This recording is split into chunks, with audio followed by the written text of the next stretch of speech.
ځواني کې که تاسې فکر یې دا ځوانان ډېر د چوکۍ شوقیان نه وي که نه یعنې داسې به یې وایم رښتیا به انشاءالله هسې مثال یې درته وایم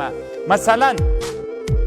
هغه مجاهدین چې دغه جهاد کې را ځوانان سول دوی د چوکۍ ډېر شوقیان دي که هغه زاړه عمارت والا ډېر د چوکۍ شوقیان دي زه تاسې راته ووایئ خو غیبت خو به نه وي که نه دا یو رښتونی حقیقت ده سخت هغوی د چوکۍ په چل پوهېږي خوند هم ډېر ورکوي او دغه چې دی دا خو ځکه ما درته ویلي انسان څلور طوره لري څلور اطواره لري اولې مینه د چا سره وه له منډو سره بیا د ښه کالیو ښه بوټونو سره بیا له ریاست سره دا سره زده کوي